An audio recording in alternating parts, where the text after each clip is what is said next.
find something that you can have fun with, because I really believe one of the mistakes that a lot of young leaders make, and I made, is jumping ship just because somebody offers you a little bit more money. That is a mistake that I made in my career that I regret to this day, because I could have continued to excel at that very same organization for another 10, 15 years. I'm big on making lists, and make a list of the things that you like to do or you want out of a company, and find a company that matches that list so that you can continue to prosper, but you can also learn from people who enjoy what they're doing. This is the Take a Step podcast, where we help faith-driven young men reject complacency and take purposeful action every day. My name's Josh Johnston. Let's take a step.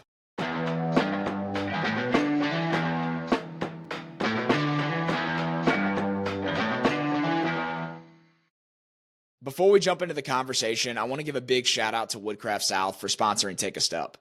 If there's someone in life that you want to leave an impression on, so if you're in entrepreneurship or sales and you want to impress a top client with a logo engraved gift, or if you want to send a sentimental gift to a spouse like a custom charcuterie board or cutting board, Woodcraft South designs custom woodwork that just captivates your attention. And not only do they deliver amazing work, but it's a brand that's so easy to get behind because Turner Lee, who's the owner, fully embodies the take a step mentality. He spent so long just working behind a desk and building this unfulfilling life. So he started this passion project in woodworking. And a couple years ago, he decided to take the risk and turn this part-time passion into a full-time business that continues to grow to this day. So if there's anyone you want to leave a lasting impression on, or if you just want a custom decor piece to elevate your workspace, you got to check out Woodcraft South. The link to their Instagram will be in the show notes below. Check them out, ask for Turner, and let him know you heard about him from Take a Step. Let's get right into the episode. Welcome back to the Take a Step podcast. Jim, it is a pleasure to have you on the show. I'm excited for our conversation. Josh, I'm excited to be here. I know we talked a while back, but after getting to know you a little bit, I couldn't wait for this conversation. So I'm glad to be here. Love it. Well, I'd love to just get us kicked off by opening it up to you. Just kind of introduce yourself however you see fit. You know, I know you know a little bit about the demographic, but a lot of faith-driven young men who are driven towards, taking action on their personal and professional growth. So with that in mind, I'd love for you to just kind of introduce yourself however you think it makes sense. Sure. Not an issue. So Jim Carlough, you already have my name on the screen. I have been in leadership probably most of my professional career starting in 1983. So for those of you with a calculator handy, you can start to calculate my age. I'm old. I'm on the downswing of my career, preparing for the second career after retirement. But one of the things that makes me different than I think the average person in management or leadership is I like to mentor other people.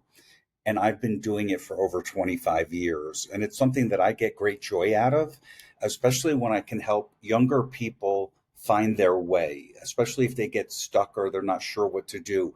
So I'm a huge proponent of organizations that support mentoring, but also if your organization that you work for doesn't mean you can't have a mentor on the outside. So I would encourage your audience to do that. So everything that I talk and write about with regard to leadership is stuff that I have learned along the way. I'm a firm believer that that old adage that said leaders are born leaders, I don't believe that. Leaders are developed, and I'm a perfect example of that. When I look back at my professional career and the first manager job I had, I was horrible. I mean, horrible. In fact, I've said this before recently. I feel bad for the people that worked for me at the time. I mean, I just, back in the early 80s, leadership was more authoritative and giving orders and direction and not a collaborative give and take or discussion on how do we solve this problem, which is very different today. And so the leadership skills that I learned along the way have helped me shape who I am today. And what I would encourage your listeners to understand is who you are today will evolve as you learn and interact. And I was blessed to have some great leaders in my career. Now, that doesn't mean I didn't have a bad one. Everybody has had a manager from heck, now or then. Yeah. And I certainly had one at one time. And you learn what to look for. And so, to me, the most important thing is to find an opportunity or find a role that you enjoy, that you can have fun at. It's no fun going home aggravated because you're not enjoying what you're doing. And then make sure you find a leader that you can believe in, and you can believe in the vision, and you can follow, and you can support the direction that they're taking. That's what's allowed me to build some very high producing teams in my career.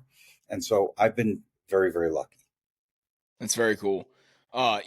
You bring up the conversation that I think is so fascinating about leaders being born versus leaders being made, and especially in this industry that we're in of personal development, of quote unquote self help.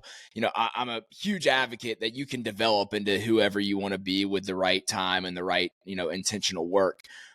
Because I feel like most people aren't willing to put in the work, so they use that as an excuse is why leaders are born, right? But I take that, and I also think from the other side, like if you flip the coin, I'd love to hear your opinion on this. I do believe that there are people that have higher ceilings for what they can accomplish from a leadership perspective. Do you agree with that or no?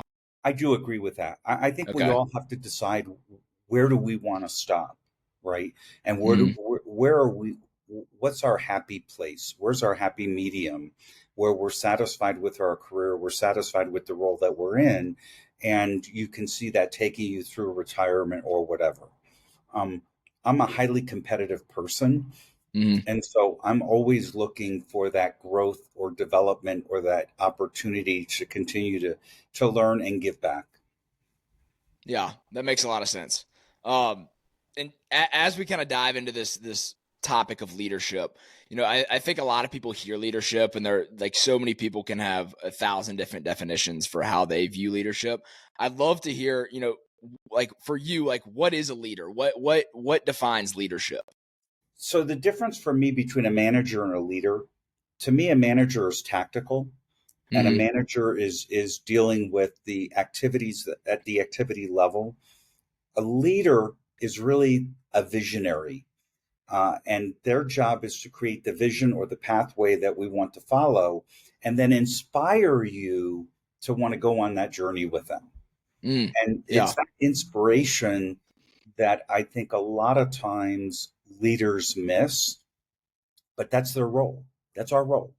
Our role, How do you think a good leader inspires their team to follow? I think there's a couple of ways. The first one, so now we're getting into my six pillars, because I think the first thing is integrity. Mm-hmm. If you're a leader and you don't operate with absolute integrity, you will never get the support of your team. They won't buy into your vision. They won't buy into the way you manage or the things that you do. So to me, going down that center line of the roadway is critical, especially if you're a new leader, because everybody around you is going to be judging you. Or if you're new to the organization into a leadership role, everybody's going to be looking around you and to see how you perform, how you make your decisions, how you interact with the team. If you come in all gung ho and just say, we're going to do these 5 things right away starting tomorrow, Mm-hmm. without first listening to the team, you've lost them from day one. So the first thing you got to do is make sure you understand what they've been going through before you can do anything from a leadership perspective to start to lead them for them to follow. That Yeah. was a lot in a short period of time, but anyway. Yeah, and I definitely want to dig into the six pillars, and that we're kind of trending in that direction. But to talk on that for a second is like, first, like you have to be able to understand your team, right? You have to be able to understand where people are at. I had a guy named Boyce Buckner on the podcast probably maybe 4 or 5 months ago, and he was a 23-year Army veteran, just I mean highly decorated, and was just he's an unbelievable leader. And one of the things he said from his military experience, because I asked him like, what are some things that you feel like people wouldn't expect that you took away from a leadership perspective from your military experience? And he said, there's so many people who think about military leaders and they think about the big speeches. They think about running into battle, leading their troops. He said there's time for that. There's a place, yes. But he said, I would say I would classify someone as a PhD level in leadership in the military when they understand that humility is one of the greatest weapon systems that you can have. And I think back to that when you're talking about, like, you have to be able to understand where your team is at so that you can know how to lead them, because every person, I'm assuming you would agree with this, like, you can't lead every person the same way. You have to be able to adapt and have to be able to pivot for, what their personality type is like. Because if I like, I coming from, I know you played baseball growing up too. I played and I had a, wide variety of personality for my coaches. And my college coach was one that he was that drill sergeant type coach. And I could take that because I that was my personality type. I'm a very, like, be blunt with me, tell me the way it is, and I'm gonna do the work to get better.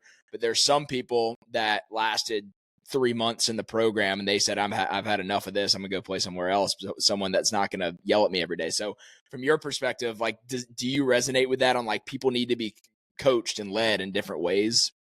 I totally believe that. In fact, one of the reasons why you've got to be able to listen and understand them is you've got to be able to detect when they're having an off day and whether that Mm, off day is because of work or something in their personal life so that you can help them. So humility is one thing, but you also have to have compassion and empathy, because today we have a problem in this US in the United States with the mental health, or the mental health of a lot of individuals. And it starts with work. Work is stressful. I mean, let's face it. And it as you get further in your career, it doesn't typically get, first grade is easier than second grade. Second grade is easier than third grade. And so your professional career is going to be the same way. You're going to be going through these steps. And as you go through them and you're learning and developing as you go through each gate and you start to reflect and look back, it's important to have those. But as a leader, if you and I were working on the same team, I have to know when it's time for me to call you in and sit you down and say, hey, Josh, I sense something wrong. Is everything okay? And if not, figure out what we're going to do to help you get to an okay place. Is it something, your dog is sick? Okay. Josh, take the rest of the afternoon, go get your dog to the vet, make sure he's healthy. If it's a mm, kid, if your child is sick, same thing. There are many times that I will go up to an employee who I know has been really busting their tail, and on a Friday morning go up to them and say, hey, at 11 o'clock, I want you to turn your computer off and I want you to go have some fun mm. and just check out and just give them 4 or 5 hours to just do whatever they want. And those have paid huge rewards. And that's in situations where people aren't having a bad day, but just something that I do to try to reward them for the effort they've put forth.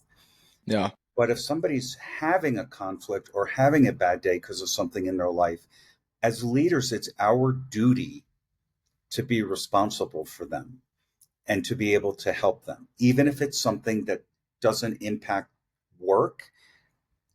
The inability of that person to think through their challenges is impacting work and it's impacting productivity. So until the leader takes responsibility to try to help the employee solve that, you're going nowhere fast. Yeah.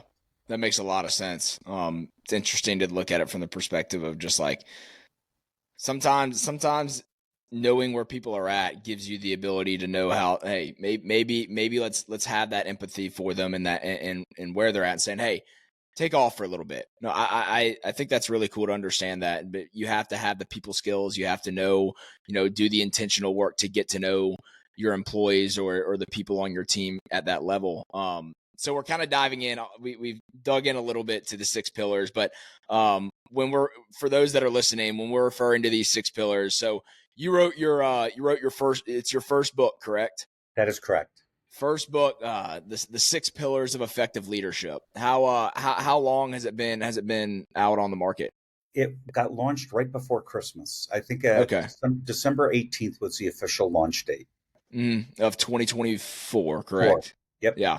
Just Very 4 months cool. into it. Very cool. Well, I know there's a lot that I want to dive into, and we've already broken down a couple of the pillars, which we can, hit on them a little bit more in detail. But before we really dive into it, I'd love to hear a little bit about, a little bit of your leadership experience that you feel like has given you the ability to, have professional speaking engagements and write books on the concepts and the topics of leadership that you have. So I started thinking about this a couple of years ago when I started thinking about what am I going to do when I retire? And having mentored people for 25 years, I started thinking about what are all of the similarities in the people that I've mentored. Many of them were either thrust into leadership or voluntarily applied for a position and then realized I've never had any leadership training. And the reality is, I don't think many of them learned anything about leadership in school.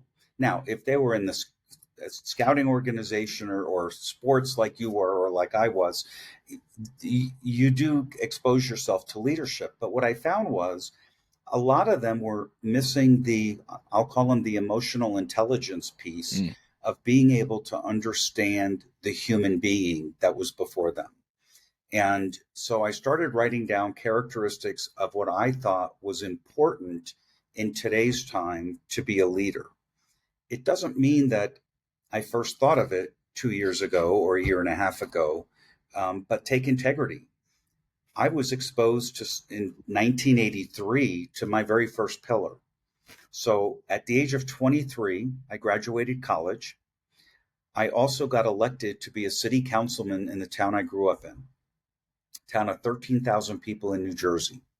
A couple of days after the election, the city manager asked me to go see him.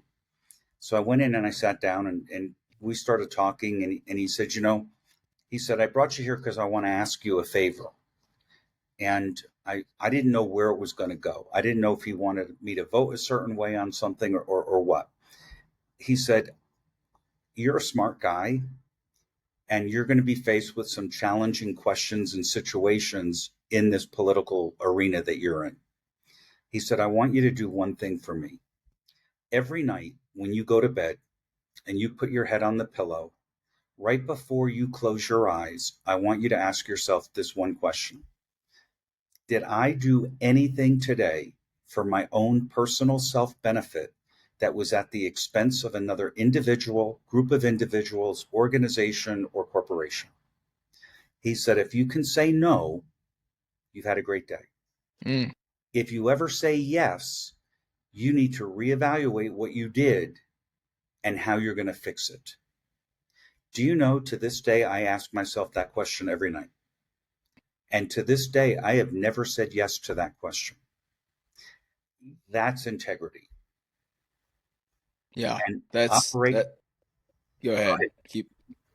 I was going to say that. I mean, it's something that completely kind of flips the script back on yourself when people, like most people, think leadership. They're like, it seems like you're looking at it from a very first person perspective. Like, oh, everything's about me. How am I developing as a leader? What am I doing to lead the team? That's all self-motivated, right? Rather than being motivated by the growth of the team. And because if you're doing things that doesn't cost anyone else anything, then in turn you're building them up, right? Correct. Sounds like that's kind of what you're saying by integrity, on like, hey, if I have the integrity to, be honest, be real, be genuine, and not be in it for my own self gain, but be in it for the gain of everybody else that is on my team, that's what ultimately is going to make a great leader. Correct. And one of the things a simple thing that I do is, part of the performance review process. Yeah. I always ask the employee, what is one personal goal that you have for next year? And because I want to make sure that I'm helping you not only grow as a professional, but I want to know, is there anything else as a personal goal of yours that you'd like to achieve? Not long ago, I had a woman on my team who answered that question with, you know what? I would like to get on the board of directors of like an animal rescue foundation. So we wrote that down as her personal goal for the year, and we created an action plan to achieve it. And we did. And we did. Yeah, But that's what a I leader, love that. Go ahead. I'll jump in after you're done. but that's what a leader should be doing, right? Yeah, I love that because I think so many companies get or not even companies, but just teams in general, get very caught up in their own mission as the like for example, let's take a company for example. They get very caught up in trying to hit, for example, a revenue goal, and they try to help the team members see their part in helping the company get to that goal. When at the end of the day, I feel like it should be, how is the company reaching that goal, helping you as the team member achieve your personal mission? How does our success in turn lead to your success as well? And I think companies get that backwards because they think that it's, again, going back to, did I try to achieve anything at the expense of others? I think that's a company trying to say, hey, let's get them to buy into our mission because it helps them out, rather than saying, hey, what's your personal mission and how does our success lead to your success as well? Correct. Absolutely correct. Yeah. Very cool. Absolutely correct. Well, that diving into these six pillars of effective leadership, we've hit on integrity a good bit. That's number one. Number two, which you talked about a little bit, is compassion. Where does that come from? So, compassion and empathy take a long time to learn. And I said it Mm, earlier. I didn't have them when I first started managing. I didn't understand them. I didn't understand.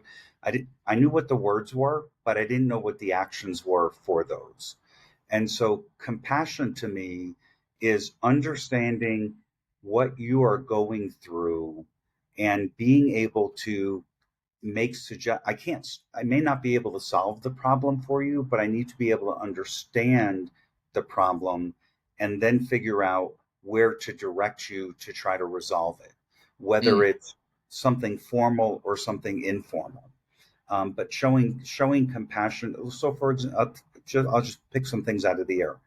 So you lose a relative, right? Showing compassion for that and making sure that either I get my butt to that funeral, or I make sure that a representative is there, or I make sure that there's something that I've sent to the family as in response to that, to show that I do care and to show that I may be a leader, but I'm there for you and I'm there for your family.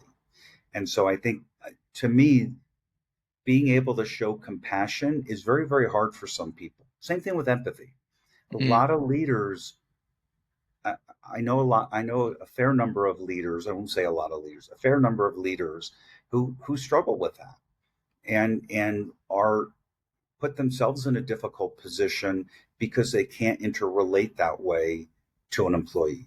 Yeah. So for those two pillars, compassion and empathy, how do you differentiate between those two? So I'll give you an example of a perfect example of empathy.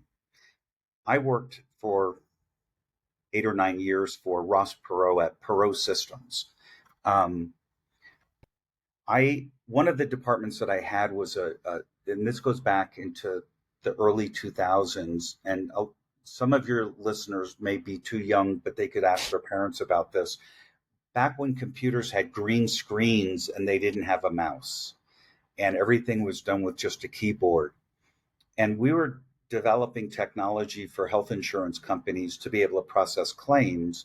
And we had an old piece of green screen technology that was being replaced with a Windows based product. I mean, some of my listeners may be too young. Hell, I'm too young to know what you're talking about here. But the situation still is you Yeah. can put it in the Windows context. But Yeah. anyway, I'm dating myself some more here, and I probably shouldn't do that. Um, so I had the privilege of having to tell a group of 25 people that their jobs were going away, but that I didn't know when it would be time for Josh, your job to go away, because it would be impacted by how and when we converted these organizations to the new technology. And I really struggled with what and how I was going to approach the employees. I mean, I struggled for a number of days. I knew ahead of time that, like a week ahead of time, that I was gonna have to tell them this. And there's a problem here, and the problem is I couldn't afford to have those people leave early. If they up and quit, we wouldn't be able to support the customers through the transition. Mm, So I kept wrestling with it, and I said, the only thing I want, my only goal here, is to always be able to support the customers and the products that we already have that are in operation, and we can always service those customers before they transition. So I made 3 promises to the employees in that group. And remember, the outcome I wanted was nobody to quit early. The first promise was I would give every employee as much notice as possible as to when I thought their job would be eliminated. We had a 3-year period of run out on the old product till everybody was going to be on the new products. mm, And so I said, if I could give you 6 months notice, I'll give you 6 months notice.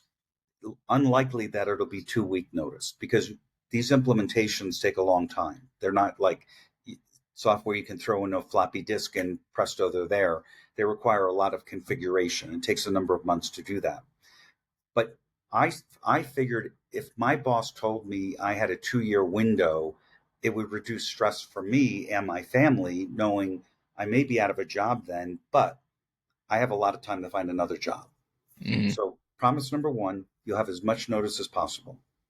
Promise number 2, if you want to learn the new technologies that we're programming in and supporting in, I will make that education available to you during the workday over the next 6 to 12 months. So if you think you want to go into that new product line, when it's time for you to transition, instead of transitioning out of the company, you would transition to the new role. The third promise that I made was if you don't want to stay with the company and you decide that you ultimately want to look for something on the outside, I will also support you and help you find a role that fits you, your skill set, and with the right organization. I made those 3 promises. Here's what happened. Nobody left before it was time for them to leave. Nobody. I hit my goal.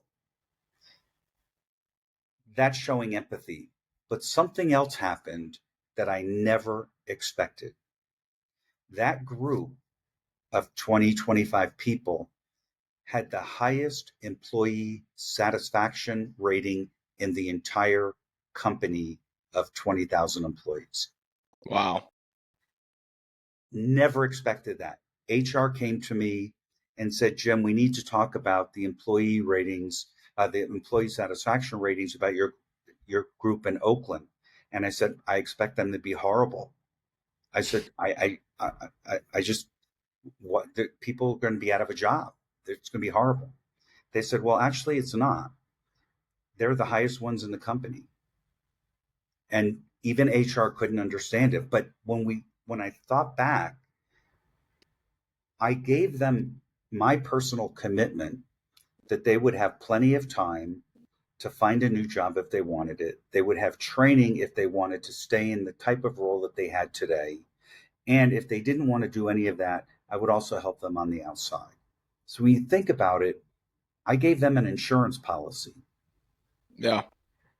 And in turn, they they kept with the mission and the vision and stayed till the end and didn't jump ship early and yet were also the happiest or the happiest people in the company. Yeah. That's very cool. And it, like that, I hear that story, and one thing that comes to mind is the idea that like bad circumstances create great opportunities. And it sounds like using the skill of empathy that you have, you were able to turn what seemed to be, you know, a as from a leader's perspective, like one of the worst scenarios that you could be put in is like, hey, we're gonna have to lay off a bunch of people. We can't tell you when, but we're going to have to. Like, figure it out, and you're going to have a an employee satisfaction review at the end of it. Good luck. Sounds like a leader's worst nightmare, but it also presented an unbelievable opportunity that you were able to take advantage because of the skill set of empathy that you had. Yeah, well, and let's be honest. I mean, going into it, I didn't know what I was going to do. I Yeah. mean, I really wrestled with it. I mean, and that's why I'm a believer in that leadership is developed because of the situations that you're thrown into. Hmm. I mean, this was, a situation that, I mean, there have been other situations where I couldn't give people notice that we're eliminating positions, but this was a unique situation. And I really wrestled with it and had to think hard, what would I want if someone was coming to me to tell me my job was going away? Hmm. And that's how I came up with those three things that I made commitments to. Yeah. Just full transparency. It's something that we lack so much of. But moving on, number 4, we've got focus. Obviously I think that speaks for itself, but I'd love to hear you talk a little bit about like why is focus so important for a leader to have? I think it's important for a leader to have focus because when you set a vision, you're basically creating a roadmap for the organization. And if you start to go sideways with it, they're going to sense that, and they're going to sense that your focus really isn't on what you told me the vision was. Let me give you an example. Jeff Bezos. He started in the mid 90s with selling books online, but he had this thought of becoming an online retailer selling other people's products through a computer portal. He was years ahead of his time, and he had a lot of unprofitable years, but he never lost that focus. Hmm. That focus stayed there. And there's a story about one time early in the Amazon days when their customer satisfaction results were poor. And he really didn't understand how they had built this massive organization and how could we be given poor service. So what he did is he took a desk and had it installed in the center of the customer service department.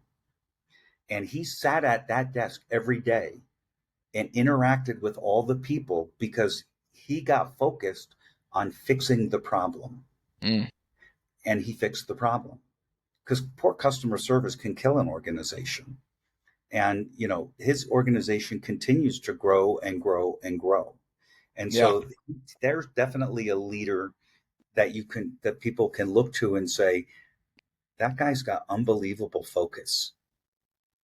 Yeah, when you look at like for another great example, Elon Musk, like I just read his biography. That's someone went like for Amazon, theirs was customer service. For I remember Tesla and SpaceX in their early stages, it was hitting deadlines, like being able to like cut regulation to increase their turnover and how they could churn out their products that they were manufacturing in all of their plants. And he would set unreasonable deadlines and then hold his team to meet them. And then when they were falling behind, he was in the middle of the factory figuring out, hey, why is this assembly line taking so long? Why are there regulations for this that are absolutely pointless? Cut those, increase this, add pieces here, and we're going to speed this up. But he was like in the warehouse on the factory floor for full nights on end, rather than sitting in the C-suite waiting to hear from his managers and his leaders that he had out there. He was like right in the middle of the battle. I totally agree. In fact, in my book, I reference Elon Musk in that chapter as well. Great. I mean, him and Bezos, I mean, are both have that. Both have Mm-hmm. that. Yeah. So next we go on. Number 5 is stability. Tell me about stability. Stability is ensuring that your people understand that the way you solve problems is consistently the same, or the way you advise, or the way you research, or the way you do it. Let, let me give you an example of who I think has unbelievable stability if you look at his entire career. Um, and that would be Warren Buffett. Mm. Warren Buffett has done the same thing year over year over year in buying depreciated assets, turning them around, and driving significant revenue. He's very methodical about the process that he follows. He learned about money at a very, very young age, learned about how people trade and buy things and all sorts of stuff. And he I don't know that we'll ever find another Warren Buffett. Mhm. I mean, to me, he's that smart that I don't think there's another one that you can compare Warren Buffett to. I mean, I'm not a financial wizard, but I look at what I'll tell you. So Berkshire Hathaway's, his organization, Mhm. I didn't realize it, but I was in a conversation with someone about a couple months ago, and it was about a car dealership that was about to go up for sale. And the person said to me, the only person that can afford to buy that dealership is Warren Buffett. And I said, Warren Buffett's not into cars. And they said, yes, he is. And I live in the Dallas Fort Worth market. So I had my computer with me. I forget where we were. I opened it up and I Googled how many dealerships does Berkshire Hathaway own in the Dallas Fort Worth market? And it lit up like a Christmas tree. I, I am telling you, it lit up like a Christmas tree. Some dealerships that I thought were family owned were now owned by Berkshire Hathaway.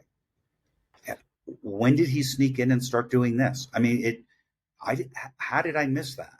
How did not that it matters, but there's somebody who went into another kind of avenue, not just another line of business in automobiles, which I would have never guessed him to go into the automobile business. And yet there he is buying up dealerships across Texas. Yeah, and it's kind of funny because I feel like a lot of people that would hear that would say, Jim, you're talking about stability, but you're talking about real estate over here, then you're talking about automobiles over here. It seems so unstable, but at the end of the day, it's his system that's repeatable, right? Correct. It's It's the it's it, process. it's yeah, and having a repeatable system, a repeatable process allows you to dip into a lot of different avenues. But like the vehicle that is driving you forward to keeping the same structure is the process that you follow. Correct. Um, have Which you? which gives the employees stability because they know the process that they have to go through. Mm-hmm. Yeah, I think that kills a lot of entrepreneurs today and a lot of leaders today is because they like there's so many distractions out there that seem like other great opportunities, and it causes you to have to start fresh, learn new, and then there's the next shiny object, and leaders and entrepreneurs and business leaders end up trying to get to where they want to go, wherever they have set out that their mission is. They try to use a lot of different vehicles to get there, but they don't have a repeatable process. So I think the key in that stability is, what is your process? And then if there's another opportunity, can it fall into my process or not? If not, then it's not a good opportunity. That is absolutely correct. Yeah, Absolutely correct. Totally believe in that. love it. So number 6, to cap it all off, we've got humor. End us off lighthearted. I love it. Tell me a little bit about humor. Well, when you think of it's not humility, but to me, you have to have fun. And when I say humor, I don't mean everybody needs to be a stand up comedian or you're going to stand at the water cooler and just tell jokes for 2 hours. But I use humor specifically to diffuse a tense situation, to kick off a new discussion, or to really get people refocused and give them a little laughter along the way. And a lot of times it's self deprecating humor, something stupid that I did that I'll point fun at. But it really helps bring people back to the center, per se. So if you're sitting in a room and you're engaged in this lengthy discussion and the discussion gets, let's say, a little bit heated, not fisticuffs or anything like that, but a little bit heated with opinions and stuff like that, being able to throw in something jokingly or half-heartedly to get people to just relax and rethink about what they're doing. And so now that doesn't mean I don't enjoy a good practical joke. Yeah. I do. I do, but I not at the expense of my employees or my team, but rather using humor in a way to just re-level set with everybody, Yeah. even if they're having conflict. Mm-hmm. It's just a way to get them to refocus. Do you have an example, or do you have any experience where someone took that concept of humor a little bit too far? Not in not in anything that I have been involved in. Yeah. I do know a couple of people that were into practical jokes with each other. Again, I was not part of it. And it got to the point where one employee took the car keys of the other employee and parked their car at the mall and put a for sale sign on it. And the employee ended up getting a phone call from mall management saying his car was being towed. So to me, that's an example of going a little too far with a with that. And again, I had no involvement in anything like. If you think about that, the tow truck could have caused damage to the vehicle.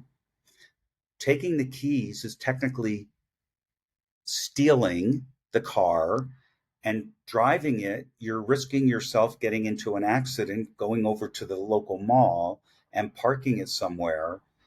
I mean, people shouldn't take that kind of risk with property that's not their own. So there's an Yeah. example of somebody taking it a little too far.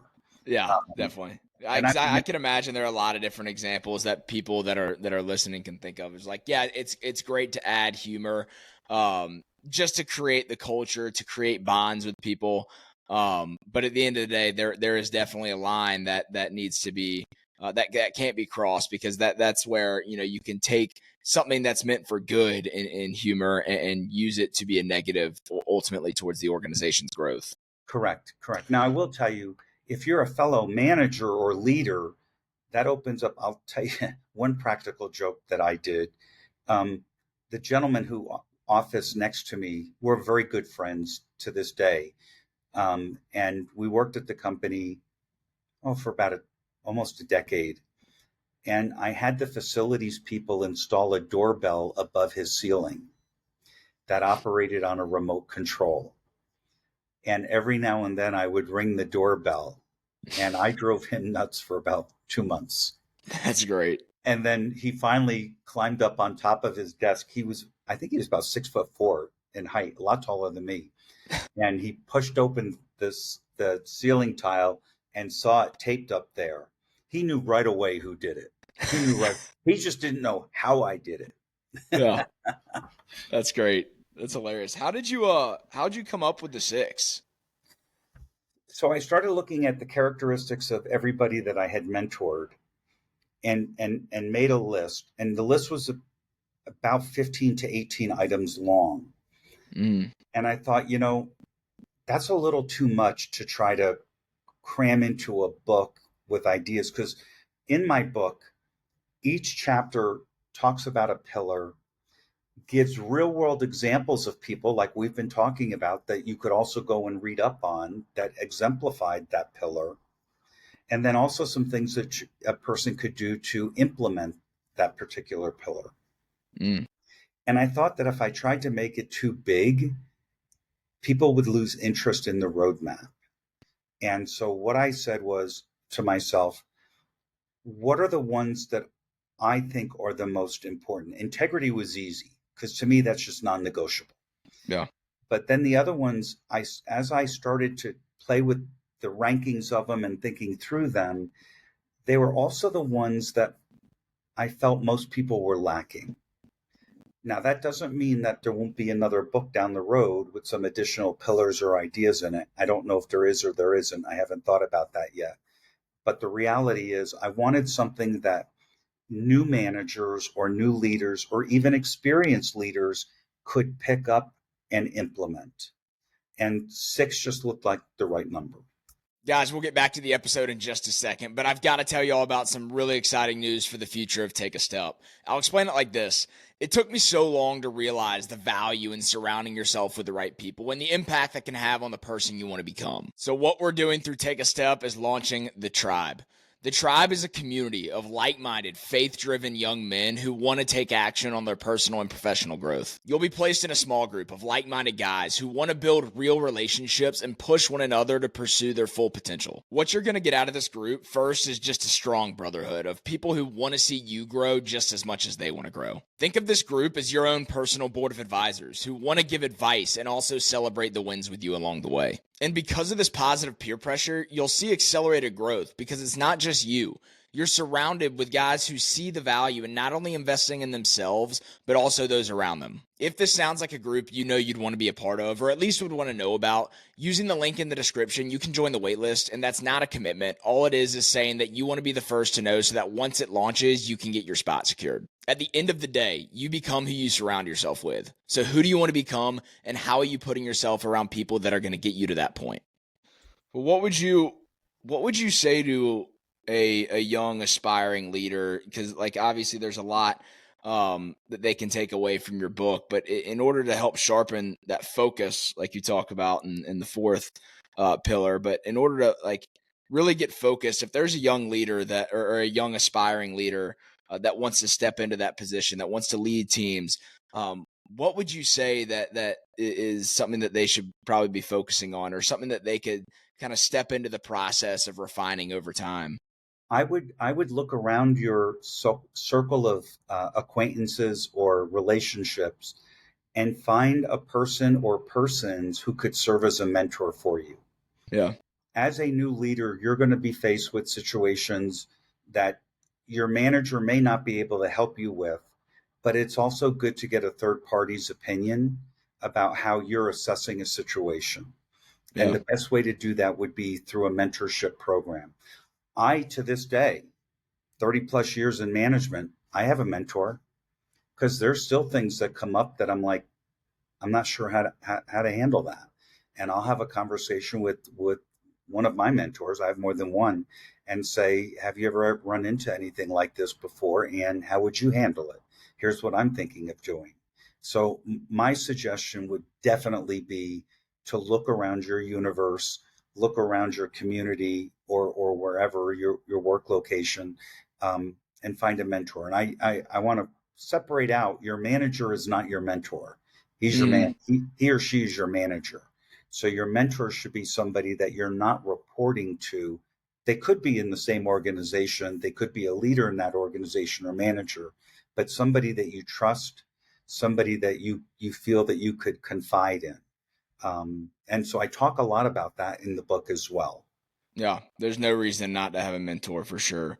Um, but guys, definitely go check out the 6 pillars of effective leadership, especially diving into these 6 pillars of integrity, compassion, empathy, focus, stability, and humor. Man, there's a lot to unpack there. So if you're looking to become a better leader, want to start getting in the process, definitely go check that out. But Jim, one question I want to ask you, just as we come to the end of the episode, that I love asking people, because the really my mission behind Take a Step is to help faith-driven young men who are committed towards taking action in their personal and professional growth, help them really redefine their view of success by focusing more on the process rather than the destination.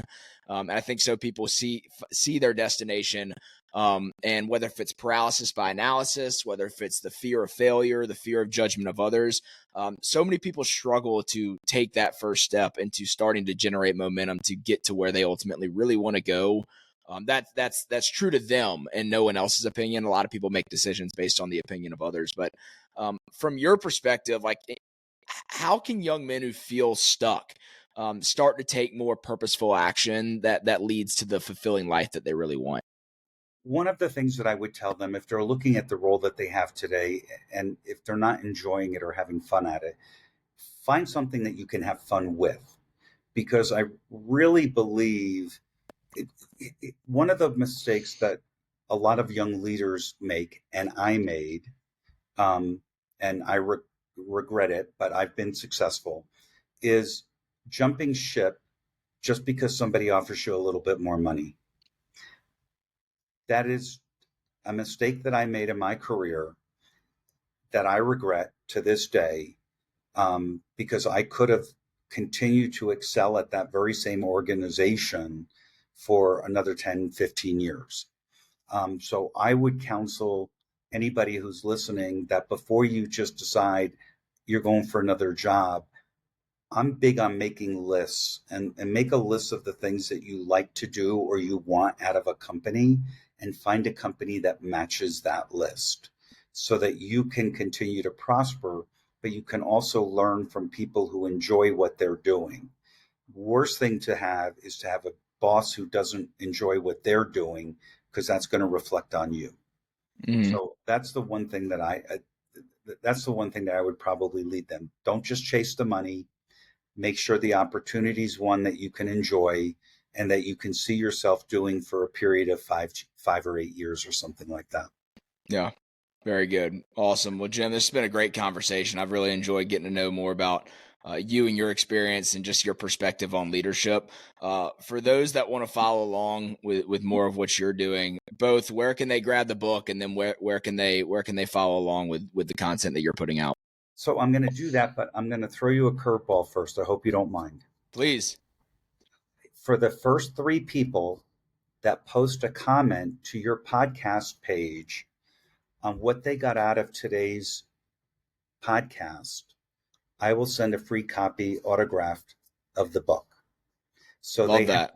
So they need to give you their, well, I don't want the listeners to post publicly their address, but Yeah. you should reach back out to them to get that Mm, and pass that to me. But the first 3 people that post what they got out of today's podcast will get a free copy of the book. Is that I fair? appreciate you doing that. Okay, so that's number one. You can find me on the internet. Very simple, jimcarlough.com. My first name, my last name, squeezed together.com. There you can find out what I'm doing, where I'm doing it, copies of podcasts I've done, where you can buy the book. The book's available on Amazon. It's also available on Barnes and Noble, also on Google, and also on a site called Roku and Lulu. Mm, Barnes and Noble and Amazon are the 2 biggies that you can purchase it at. You can also purchase it through my website as well. So very cool. you can find me if anybody is struggling with the concept of mentoring or having trouble picking a mentor. I can't take on any more mentorees at the moment, but I'd be more than happy to help you get through that process.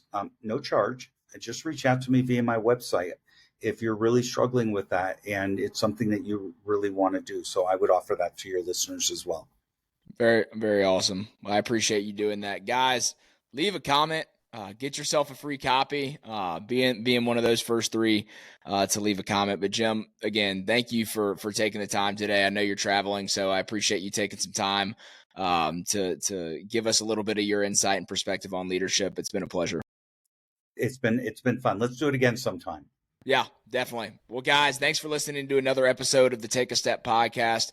Always remember that no matter where you are on your growth journey, every mile begins with a step. We'll talk to you in the next episode.